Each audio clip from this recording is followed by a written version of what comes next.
Bom, infelizmente a câmera do meu celular, a câmera frontal, ela está embaçada, já limpei, não tem jeito, só trocando a lente mesmo.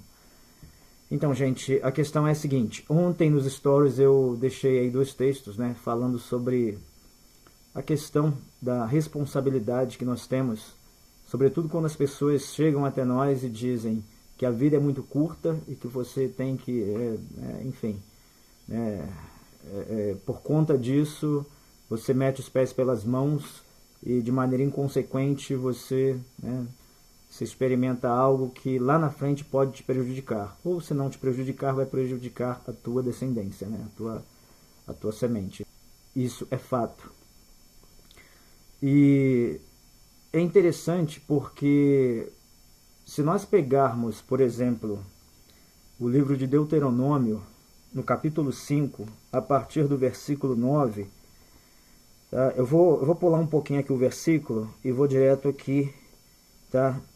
Na seguinte frase: visito a iniquidade dos pais nos filhos, sobre terceiras e sobre quartas gerações aos que me aborrecem.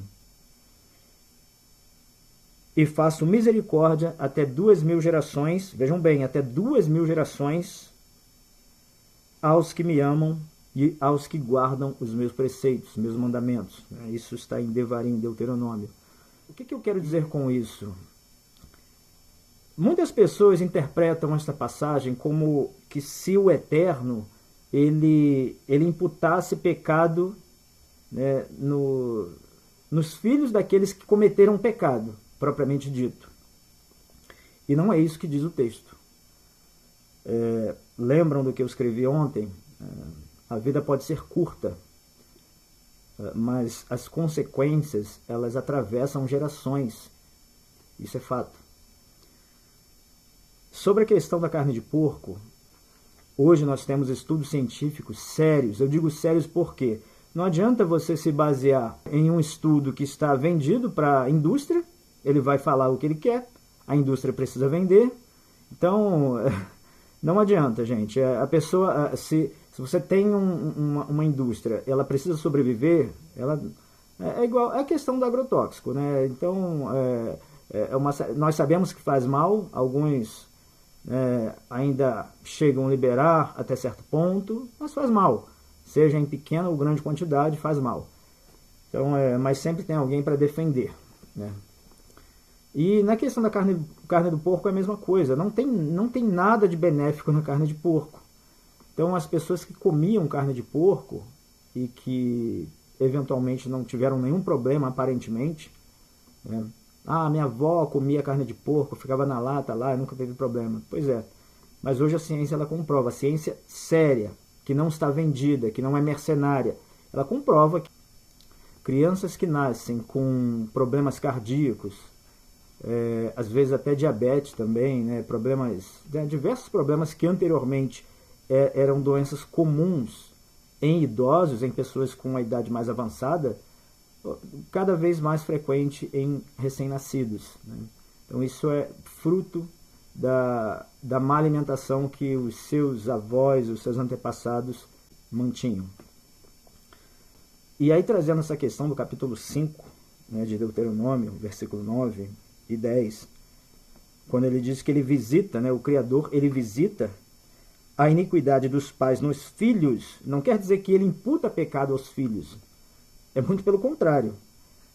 A iniquidade dos pais, elas chegaram até os filhos, ou seja, a transgressão. E por que é transgressão?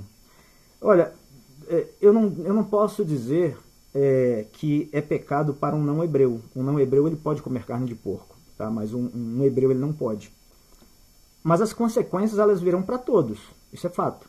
Porque desde o momento em que a ciência ainda não estava avançada e você já, né, você já tem uma ordem para você não comer tal coisa, se você não experimentar tal, para você não experimentar tal substância, é porque o Criador sabe de todas as coisas. Ele criou tudo, ele sabe para que funciona, como funciona, quais as consequências, né, enfim. Então ninguém é melhor do que ele, e eu tenho a legislação dos Hebreus como o manual do Criador, né? Aqui nós temos aqui o manual do Criador, Então nós temos aí informações para tudo, ou para quase tudo. E aí quando ele diz o seguinte: visito a iniquidade dos pais nos filhos, ele está vendo a iniquidade que os pais cometeram, reverberando agora o quê? Respingando nos filhos. E isso sobre terceiras e sobre quartas gerações. Então existem pecados que você vai cometer e talvez você não colha ali a consequência, né, o resultado daquele pecado. Mas o teu filho, a tua filha, o teu neto, a tua neta, o teu bisneto, a tua bisneta, certamente irão colher esses frutos da desobediência. Então, para o hebreu é um pecado comer carne de porco. Isso é claro. Isso está lá em Vaikra, lá em Levítico. Levítico 11, se eu não me engano. Você não deve comer carne de porco. O hebreu, certo? O hebreu ele pode, mas as consequências virão também. Não é porque é uma obrigação para os hebreus que os não hebreus não vão colher os frutos amargos de comer algo que não é para ser consumido, algo que não foi criado para esse fim. O porco ele tem a sua função e não é para alimentação nossa, pode ser para alimentação de um outro animal, mas não para os seres humanos. E aí você tem a ciência séria, quando ela não é mercenária, você tem aí estudos científicos comprovando que boa parte das crianças que hoje já estão nascendo com problemas de diabetes, de hipertensão, de problemas cardíacos e até mesmo alguns tipos de câncer, é proveniente da má alimentação dos pais. A mídia fala muito do tabagismo e tal, não estou dizendo que o tabagismo é bom, não é. Mas você nunca vai ver a mídia batendo na carne de porco. E por que será? Por que será? Se o ser humano ele tivesse um pingo de senso, um pingo de sabedoria, ele saberia que por mais que seja uma lei para os hebreus, uma obrigação para os hebreus não tocarem em carne de porco, eles colocariam a mão na consciência e falariam, não, isso realmente faz mal. E eu vejo muitos argumentos aí, porque naquela época não tinha higiene. Gente, o povo ali foi ensinado a fazer tudo com a devida higiene, lavando as mãos, todo cuidado de higiene, de purificação, de não contaminação. E aí hoje em dia, qual é o argumento das pessoas que dizem que a carne de porco não faz mal? Hoje o porco é criado com rigorosos sistemas de higiene. Porque hoje ele não come mais a lavagem, come a ração. O que muda, gente? A carne do porco ela continua tóxica do mesmo jeito que a carne de um urubu. Do mesmo jeito. A única diferença do urubu para o porco é que o urubu ele voa. O porco ele não voa. Mas a carne tem as mesmas toxinas. Tudo bem, o urubu ele tem uma resistência a mais, mas ainda assim o porco ele foi criado para resistir a alimentos da mesma forma que o urubu. Certo? Então é uma carne tóxica. Então por que tem tanta gente fazendo desintoxicação alimentar? Então a mídia ela não vai falar para vocês que a carne de porco faz mal. Estudos científicos mercenários não vão falar para vocês que a carne de porco faz mal. Como qualquer outra substância aí que a indústria lucra, não vai falar que faz mal. Essa é a parte ruim do capitalismo. Eu não sou contra o capitalismo, mas ele leva para esse extremo. Então as pessoas nós temos que manter um equilíbrio. O que é bom para mim tem que estar bom para você. O que é bom para você tem que estar bom para mim. Mas infelizmente nós lidamos com pessoas gananciosas, em todas as áreas. E aí você vai ter aquelas pessoas que só querem lucrar, lucro desonesto, a todo custo. Então a grande mídia, eles não vão falar. Volta e meia solta uma nota.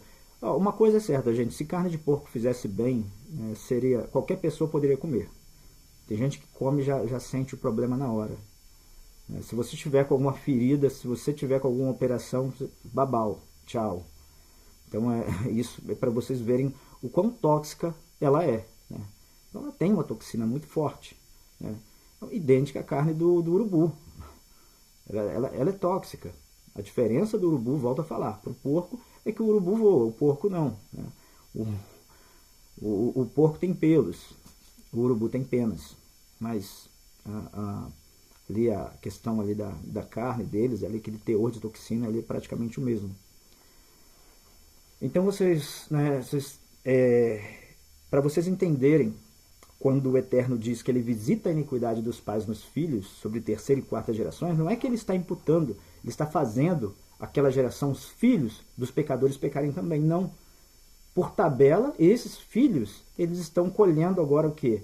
Os frutos negativos, os frutos amargos, que os seus pais, os seus avós, né, plantaram.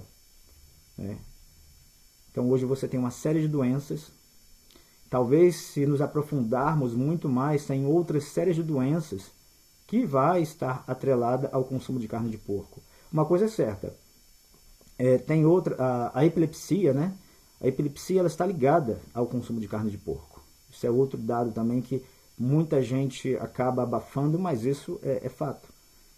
Antigamente era mais fácil de você encontrar essas afirmações, esses estudos. Hoje em dia está mais difícil.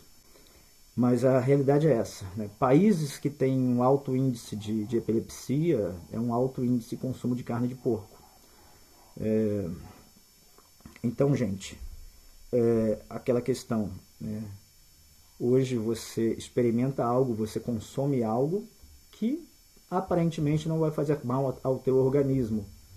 Você pode morrer ali com 100 anos de idade e você não terá problema de saúde, mas e aí? E o teu filho, o teu neto, o teu bisneto, como fica? Como é que eles ficam? E antes mesmo de pensarmos que o Eterno ele imputa pecado nos nossos filhos, porque não é, cada qual leva o seu pecado, certo? Isso é fato. A própria Escritura, a própria legislação dos Hebreus, ela fala sobre isso. Cada qual leva o seu próprio pecado. Está no mesmo livro de Deuteronômio, fala sobre isso. Mas aqui mesmo, no versículo 10, o que ele diz? E faço misericórdia até 2000 gerações aos que me amam e aos que guardam os meus preceitos. Ou seja, ele é muito mais misericordioso do que, eu não diria nem vingativo, porque não é vingança, não é questão de punição, é causa-consequência. Se eu como mal, eu terei um péssimo resultado, em vários aspectos. Se eu me alimento bem, eu terei um ótimo resultado, em vários aspectos. É isso. Entenderam? Então aqui não quer dizer que o Eterno ele vai imputar pecado a quem não tem culpa. E de fato, o meu filho, o teu filho, ele é inocente, ele não comeu a carne de porco, mas o meu pai, o meu avô comeram de tal maneira que veio a degenerar, veio a definhar o meu organismo gradativamente, veio a alterar e a produzir anomalias que hoje elas refletem em uma série de doenças dos recém-nascidos e para jovens. Então é isso, gente. Parem e pensem. Tá? A vida ela pode ser muito curta, tá? Mas não usem isso como uma desculpa para agirem de qualquer forma. Tenham consciência, sejam prudentes. Se vocês pensam em ter filhos, no mínimo, respeitem. E façam o que é melhor para vocês. O que é melhor para vocês. Tá? Se vocês não querem ter filhos, tudo bem, cada um tem a sua escolha. Mas se pensam em ter filhos, tenha uma boa alimentação, tenha boas práticas. Comecem a praticar bons hábitos. Porque a prevenção ela começa muito antes. Muito antes de eu pensar em formar uma família. Então, você tem que prevenir tudo. É isso, gente. Um abraço para todos vocês e Hazak.